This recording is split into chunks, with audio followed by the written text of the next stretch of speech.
Hi ಎಲ್ಲರಿಗೂ ನಮಸ್ಕಾರ. ನಮ್ಮ ಚಾನಲ್ಗೆ ಸ್ವಾಗತ. ಇವತ್ತು ನಾನು ಒಂದು ಸಾಂಬಾರ್ ರೆಸಿಪಿ ಹೇಳ್ಕೊಡ್ತಾ ಇದ್ದೀನಿ. ಇದನ್ನು ನೀವು 5ರಿಂದ 10 ನಿಮಿಷದಲ್ಲಿ ಬೇಗ ಮಾಡ್ಕೋಬೋದು ಮಧ್ಯಾಹ್ನದ ಊಟಕ್ಕೆ.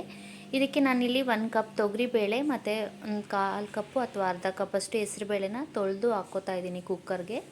ಇದನ್ನು ಕುಕ್ಕರಲ್ಲಿ ಬೇಗ ಮಾಡ್ಕೋಬೋದು. ಮತ್ತು 1 ಈರುಳ್ಳಿ, 1 ಟೊಮ್ಯಾಟೊ, ಒಂದು 4ರಿಂದ 5 ಬೆಳ್ಳುಳ್ಳಿ ಆಪ್ಷನಲ್, ನೀವು ಬೇಕಾದರೆ ಹಾಕ್ಕೋಬೋದು, ಇಲ್ಲಾಂದರೆ ಬೇಡ. ಇದಕ್ಕೆ ನಾನಿಲ್ಲಿ ಪಾಲಕ್ ಸೊಪ್ಪು ಮತ್ತು ಮೆಂತ್ಯ ಸೊಪ್ಪನ್ನು ಯೂಸ್ ಮಾಡಿದ್ದೀನಿ. ಪಾಲಕ್ ಸೊಪ್ಪು ಮೆಂತ್ಯ ಸೊಪ್ಪನ್ನು ಚೆನ್ನಾಗಿ ತೊಳ್ಕೊಂಡು ನೀವು ಸಣ್ಣದಾಗಿ ಕಟ್ ಮಾಡ್ಕೊಳ್ಳಿ. ಕಟ್ ಮಾಡಿಕೊಂಡು ನಾವು ಬೇಳೆ ಹಾಕ್ಕೊಂಡಿದ್ದೀವಲ್ಲ ಅದೇ ಕುಕ್ಕರ್ಗೆ ಸೊಪ್ಪನ್ನು ಸಹ ಹಾಕ್ಕೊಳ್ಳಿ. ಎಲ್ಲ ಸೊಪ್ಪನ್ನು ಸಣ್ಣದಾಗಿ ಹಾಕ್ಕೊಂಡು ಇದಕ್ಕೆ ಉಪ್ಪು ಹಾಕ್ಕೋತಾ ಇದ್ದೀನಿ. ರುಚಿಗೆ ತಕ್ಕಷ್ಟು ಉಪ್ಪು ಹಾಕ್ಕೊಂಡು ಇಲ್ಲಿ ನಾನು ಒಂದು 2 ಸ್ಪೂನಷ್ಟು ಸಾಂಬಾರು ಪುಡಿ ಹಾಕ್ಕೋತಾ ಇದ್ದೀನಿ. ಸಾಂಬಾರು ಪುಡಿನ ನೀವು ಬೇಕಾದರೆ ಬೇಳೆ ಬೇಯಿಸ್ಕೊಂಡು ಲಾಸ್ಟಲ್ಲಿ ಹಾಕಿ ಕುದಿಸ್ಕೋಬೋದು. ಇಲ್ಲಿ ನಾನು ಬೇಗ ಆಗಬೇಕು ಅಂತ ಒಂದೇ ಸಲ ಕುಕ್ಕರ್ಗೆ ಹಾಕ್ಕೋತಾ ಇದ್ದೀನಿ. ಕುಕ್ಕರ್ಗೆ ಹಾಕ್ಕೊಂಡು ಬೇಳೆ ಮತ್ತು ಸೊಪ್ಪು ಬೇಯಷ್ಟು ನೀರು ಹಾಕ್ಕೊಳ್ಳಿ. ನೀರು ಹಾಕ್ಕೊಂಡು ಕುಕ್ಕರ್ ಮುಚ್ಚಳ ಮುಚ್ಚಿ ಒಂದು 2ರಿಂದ 3 ವಿಷಿಲ್ ಚೆನ್ನಾಗಿ ಬೇಳೆ ಬೇಯಬೇಕು, ಆ ರೀತಿ ಬೇಯಿಸ್ಕೊಳ್ಳಿ. ನೋಡಿ, ಈಗ ಕುಕ್ಕರ್ ಕೂಗಿದೆ, ಬೇಳೆ ಬೆಂದಿದೆ ನುಣ್ಣಕ್ಕೆ. ಕೆಲವು ಸಲ ತೊಗರಿಬೇಳೆ ಬೇಗ ಬೇಯಲ್ಲ, ಆವಾಗ ನೀವು ಒಂಚೂರು ಆಯಿಲ್ ಹಾಕಿ ಬೇಳೆ ಬೇಯೋಕ್ಕೆ, ಆಗ ಬೇಳೆ ಬೇಗ ಬೇಯುತ್ತೆ. ಈಗ ಬೇಳೆ ಬೆಂದಿದೆ. ಇದನ್ನು ಮ್ಯಾಶರ್ ತೊಗೊಂಡು ಚೆನ್ನಾಗಿ ಮಸದ್ಕೊಳ್ಳಿ. ಮಸಿಯೋದು ಕಡ್ಡಿ ಇದ್ರೂ ಸಹ ನೀವು ಈ ರೀತಿ ಮಸ್ಕೋಬೇಕು ಚೆನ್ನಾಗಿ ನುಣ್ಣಕ್ಕೆ.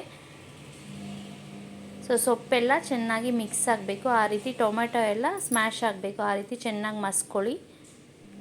ಈಗ ನೋಡಿ, ನಾನು ಮಸ್ಕೊಂಡಿದ್ದಾಗಿದೆ. ಇದಕ್ಕೆ ನೀವು ತುಂಬ ಗಟ್ಟಿ ಅನಿಸಿದ್ರೆ ಸ್ವಲ್ಪ ಬಿಸಿನೀರು ಕಾಯಿಸಿ ಹಾಕ್ಕೊಳ್ಳಿ. ಈಗ ನೋಡಿ, ಸಾಂಬಾರು ರೆಡಿ ಇದೆ. ಇದನ್ನು ನೀವು ಒಂದು 2 ನಿಮಿಷ ಚೆನ್ನಾಗಿ ಕುದಿಸ್ಕೋಬೇಕು. ಸಾಂಬಾರು ಇನ್ನೊಂದು ಸ್ಟವ್ ಮೇಲೆ ಇಟ್ಟು ನಾನು ಕಾಯಿಸ್ಕೊತಾ ಇದ್ದೀನಿ. ಈಗ ಸಾಂಬಾರು ಕುದಿಯೋಷ್ಟರಲ್ಲಿ ನಾನಿಲ್ಲಿ ಒಗ್ಗರಣೆಗೆ ರೆಡಿ ಮಾಡ್ಕೋತಾ ಇದ್ದೀನಿ. ಒಗ್ಗರಣೆ ಹಾಕ್ಕೋತಾ ಇದ್ದೀನಿ. ಒಗ್ಗರಣೆಗೆ ಚಿಕ್ಕ ಬಾಣಲಿ ಇಟ್ಕೊಂಡು ಅದರಲ್ಲಿ 1 ಸ್ಪೂನ್ ಆಗೋಷ್ಟು ಎಣ್ಣೆ ಹಾಕ್ಕೊಂಡಿದ್ದೀನಿ. ನೀವು ಬೇಕಾದರೆ ಇಲ್ಲಿ ತುಪ್ಪ ಸಹ ಬಳಸ್ಬೋದು. ಒಗ್ಗರಣೆಗೆ ಟೇಸ್ಟು ತುಂಬ ಚೆನ್ನಾಗಿರುತ್ತೆ. ಈ ರೀತಿ ಸಾಂಬಾರು ಮಾಡಿಕೊಂಡ್ರೆ ನೀವು ಚಪಾತಿಗೆ, ಅನ್ನಕ್ಕೆ, ಮುದ್ದೆಗೆ ಎಲ್ಲ ತುಂಬ ಚೆನ್ನಾಗಿರುತ್ತೆ ಟೇಸ್ಟು. ಮತ್ತು ಬೇಗನೂ ಸಹ ಆಗುತ್ತೆ. ನಮಗೆ ಟೈಮ್ ಇಲ್ಲ ಅಂದಾಗ ಬೇಗ ಮಾಡ್ಕೋಬೋದು ಈ ಸಾಂಬಾರನ್ನು. ಕುಕ್ಕರಲ್ಲಿ ಈಸಿಯಾಗಿ ನಾವು 5 ನಿಮಿಷದಲ್ಲೆಲ್ಲ ಈ ಸಾಂಬಾರನ್ನ ರೆಡಿ ಮಾಡ್ಕೋಬೋದು.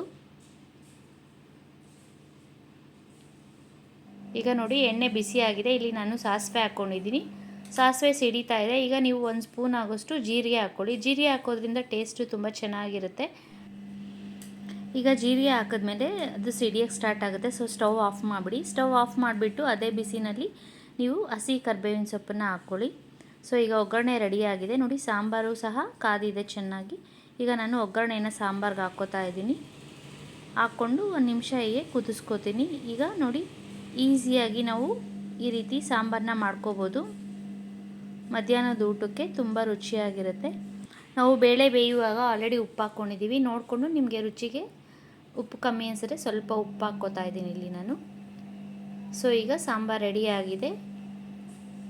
ನಾನು ಮಾಡೋ ವೀಡಿಯೋಸ್ ನಿಮ್ಗೆ ಇಷ್ಟ ಆದರೆ ಪ್ಲೀಸ್ ಲೈಕ್, ಶೇರ್ ಮತ್ತು ಸಬ್ಸ್ಕ್ರೈಬ್ ಮಾಡಿ. ಇನ್ನಷ್ಟು ವೀಡಿಯೋಸ್ಗೋಸ್ಕರ ನಮ್ಮ ಚಾನಲ್ನ ವಿಸಿಟ್ ಮಾಡಿ. Thank you.